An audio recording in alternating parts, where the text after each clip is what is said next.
This channel does not promote any violent, harmful, or illegal activities. All content provided by this channel is meant for an educational purpose only. আলোচনা যাই একে একে।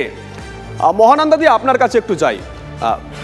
কোচবিহার কিন্তু অশান্ত হচ্ছে আস্তে আস্তে, একের পর এক খবর সামনে আসছে। মানে 1 ঘন্টা আগে আমরা যখন আলোচনা শুরু করেছিলাম তখন এই পরিস্থিতি ছিল না। তাহলে কি যে ট্র্যাডিশন সেই ট্র্যাডিশনই বজায় রাখতে চলেছে এ রাজ্য এবার নির্বাচনেও? হ্যাঁ, দেখো, এই কোচবিহার নিয়ে গতবারের নির্বাচনে যেরকম একটা হাড়হিম করা ঘটনা ঘটেছিল, রাজ্যবাসী হিসেবে আমরা চিন্তিত। কারণ এইরকমভাবে যদি একটা ভোটের জন্য ভোটটাকে উৎসব বলা হয়, সেখানে যদি রাজ্যবাসীর প্রাণ যায়, তার থেকে দুঃখের কিছু হতে পারে না। কাজেই বারবার আমরা একটাই কথা বলছি যে সন্ত্রাসমুক্ত শান্তিপূর্ণ ভোট হোক। অনেক জায়গায় তোমরা দেখাচ্ছ মানুষ বলছে না এই জায়গাটা শান্তিপূর্ণ, এটা শুনলেও ভালো লাগে। এবং এটা তো গণতন্ত্রের অধিকার। কাজেই সেই অধিকার যদি মানুষ প্রয়োগ করতে না পারে, তাদের যদি ভয় হয় যে বুথ কেন্দ্রে গেলে আমাদের সমস্যা হতে পারে, এখানে অশান্তি হতে পারে, তাহলে তো তারা স্বাধীনভাবে ভোটটাই দিতে পারবে না। না, এইভাবে একটা শান্তিপূর্ণ নির্বাচন করা তো শুধুমাত্র নির্বাচন কমিশনের দায়িত্ব নয়, রাজনৈতিক দল যারা আছে, যারা নেতা সামনে থেকে নেতৃত্ব দেন, তাদের একটা দায়িত্ব। আমরা যাই একটু মৃত্যুঞ্জয়ের কাছে যাই। মৃত্যুঞ্জয়, তোমাকে এবং রাজস্বীকে একই প্রশ্ন করব। নির্বাচন ঘোষণা হয়ে গেছে, কয়েকদিন আগে আমরা দেখলাম একজন কেন্দ্রের মন্ত্রী, একজন রাজ্যের মন্ত্রী একে অপরের দিকে তেড়ে যাওয়ার মতন অবস্থা। এই ছবিগুলো তো দেখছেন আমজনতা, তাদের যারা কর্মী রয়েছেন তারা দেখছেন। নেতারা মারপিট করলে কর্মীরা কি বসে থাকবে ঘরে? মৃত্যুঞ্জয়, না দেখুন, শান্তিপূর্ণ নির্বাচন হওয়া তো ইলেকশন কমিশন ইন্ডিয়ার দায়িত্ব। যেরকম আপনি যেটা বলেন একদমই প্রত্যেকটা রাজনৈতিক দলের দায়িত্ব, শাসক বিরোধীর প্রত্যেকের। নিশীথ প্রামাণিক রোজ রোজ গুন্ডামি করছে, ওখানে মানুষের জন্য কিছু করেনি। সারা বছরে 4 বছরে 9.5 কোটি টাকা খরচা করতে পেরেছিল। 4 বছরের সংসদের রিপোর্ট, 5 বছরের বলছি না আমি, 2023 অব্দি রিপোর্ট বলছি। 9.5 কোটি টাকা পাওয়ার কথা 20 কোটি টাকা, এখন না পেরে মানুষের জন্য এইসব করছে। আমাদের উদয়ন গুহর গাড়িতে অ্যাটাক করছে, বারবার করছে। গতকালও দেখা গেছে যে আমাদের ক্যাম্পের গুলোকে ভেঙে দেওয়ার চেষ্টা হয়েছে। গতকালও আমরা রাতের বেলা অবধি নির্বাচন কমিশনের কাছে বিভিন্ন জায়গায় আমরা বলছি যে নিশীথ আজকে ওখানে দেখুন না, এত বড় জলপাইগুড়িতে আলিপুরদুয়ার মিলে এত বড় প্রাকৃতিক বিপর্যয় হলো, দেশের প্রধানমন্ত্রী ওখানে গেছেন, একটা বক্তব্য নেই। আমরা পরিষ্কার বলছি যে মানুষের জন্য এটা থাকে না। এই দলটা এই গুন্ডামি মস্তানি এইসব করে বেড়ায়। আমরা ইলেকশন কমিশন অফ ইন্ডিয়ার কাছে বলেছিলাম যে মানুষের বাড়িটা করার অধিকার দিন, সেই অধিকারটুকু দেয়নি, আমরা কিন্তু সেটা করে দিচ্ছি। রাজস্বী একই দায়িত্ব দুজনকেই নিতে হবে। নিশীথ প্রামাণিক কিংবা উদয়ন গুহ দুজনেই সেদিনকে মারমুখী ছিলেন, সেই ছবি আমরা দেখেছি। গুছিয়ে মিথ্যে কথা বলাটা একটা আর্ট, এবং তৃণমূল এই আর্টে একদম পিএইচডি করে ফেলেছে ইস্ট জর্জিয়া কোম্পানির থেকে। যাই হোক, 7টা কমপ্লেন এখনও অবধি ভারতীয় জনতা পার্টির তরফ থেকে কোচবিহার সংক্রান্ত ব্যাপারে করা হয়েছে। 63, 163, 53, 10, 216, 236 এবং 280 এই বুথগুলোতে।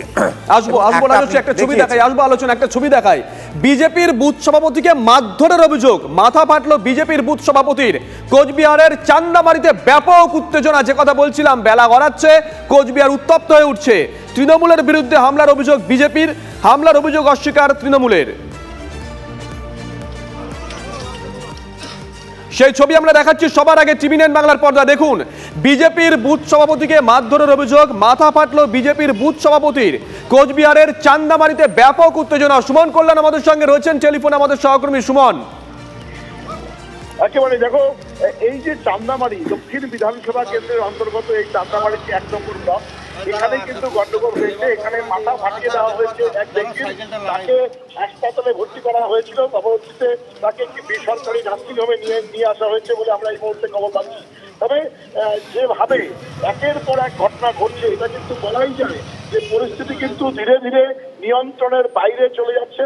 এবং এই যে জায়গা যেখানে গতকাল রাতেই বুথ সভাপতি নিজের বুথে যখন যাচ্ছিলেন, তখন তার রাস্তার উপরে তার আক্রমণ হয় এবং তৃণমূল আশ্রিত দুষ্কৃতী বলে অভিযোগ করা হয়েছে এই মুহূর্তে, এবং তাকে এই মুহূর্তে বেসরকারি একটি নার্সিংহোমে ভর্তি করা হয়েছে। বেশ নজর থাকবে সুমন, নজর রাখো, নজর থাকবে।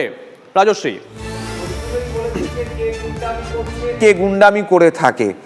উদয়ন গুহকে বামফ্রন্টের প্রাক্তন হারমাত, যে নিজের বাবাকে পর্যন্ত ছাড়েনি, নিজের বাবাকে চোর বলতে পর্যন্ত তাকে, কারণ মমতা ব্যানার্জিকে তাকে গার্ড করতে হবে। তো সেখানে দাঁড়িয়ে আমরা তো এগুলো দেখতে পাবো, জানাই কথা। প্রধানমন্ত্রী পশ্চিমবঙ্গে এসেছেন, জলপাইগুড়ির কথাও বলেছেন। যদি এখন তৃণমূলের মুখপাত্র সেগুলো না শুনে থাকেন, তার দায়ভার অবশ্যই আমাদের নয়।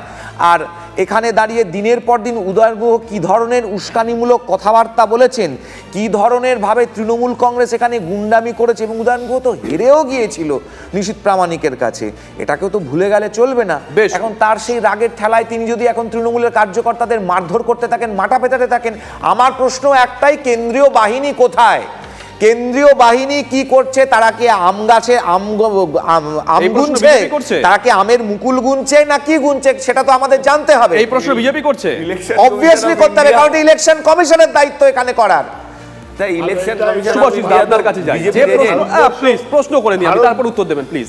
যে প্রশ্ন আমি রাজশ্রীকে করলাম বা যে প্রশ্ন মৃত্যুঞ্জয়কে করলাম, যে নেতারা যদি এইরকম হন কর্মীরা কি করবেন, আসবো এক এক করে। এই মুহূর্তে আরো একটা বড় খবর এসছে আমাদের সামনে, 8টা ব্রেক করছি আমরা। শীতলকুচিতে বিজেপির পোলিং এজেন্টকে অপহরণের অভিযোগ, শীতলকুচিতে বিজেপির পোলিং এজেন্টকে অপহরণের অভিযোগ, 221 নম্বর বুথে বিজেপির পোলিং এজেন্ট বিশ্বনাথ পালকে অপহরণের অভিযোগ, তৃণমূলের বাইক বাহিনীর বিরুদ্ধে অপহরণের অভিযোগ।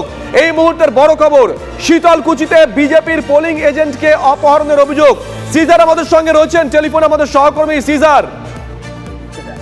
একদমই এরকম অভিযোগ বিজেপির পক্ষ থেকে করা হয়েছে যে শীতলকুচি বিধানসভার ক্ষেত্রে যে বিধানসভার ক্ষেত্রে 221 নম্বর বুথের যিনি পোলিং এজেন্ট রয়েছেন তাকে তৃণমূল, তাদের অভিযোগ হচ্ছে তৃণমূল তাকে অপহরণ করেছে, এবং সেই অভিযোগ তারা ইতিমধ্যেই নির্বাচন কমিশনে দিয়েছেন। এবং বিজেপির পক্ষ থেকে খালি শীতলকুচির ওই একটি নয়, আরো একটি অভিযোগ করা হয়েছে যেখানে পোলিং এজেন্টের মাথা ফাটিয়ে দেওয়ার অভিযোগ করা হয়েছে। পাশাপাশি নাটাবাড়ি, কোচবিহার দক্ষিণ এবং দিনহাটার বেশ কিছু জায়গায় তৃণমূলের বিরুদ্ধে তারা অভিযোগ করেছেন কোথাও বোমা রেখে দেওয়া হয়েছে পোলিং এজেন্টের বাড়ির সামনে, কোথাও বোমা এবং হকি স্টিক নিয়ে পোলিং এজেন্ট এবং ভোটারদের ভয় দেখানোর অভিযোগ, এবং বেশ কিছু জায়গায় পোলিং এজেন্টকে বসতে দেওয়া হচ্ছে না, এই রকম অভিযোগ উঠছে। অর্থাৎ কুচবিহার কেন্দ্রের নির্বাচন শুরু হওয়ার 1 ঘন্টার মধ্যেই কিন্তু বিভিন্ন জায়গা থেকে বিভিন্ন অভিযোগ করছে বিজেপি। পাল্টা তৃণমূলেরও অভিযোগ রয়েছে যে শীতলকুচি এবং সিতাইয়ের বেশ কিছু জায়গায় পাল্টা তাদের উপর হামলা হয়েছে, এরকম অভিযোগও রয়েছে। সঙ্গে থাকো সিজার। একের পর এক খবর সামনে আসছে, একের পর এক ছবি সামনে আসছে, পাশাপাশি স্টুডিও চলছে আলোচনা।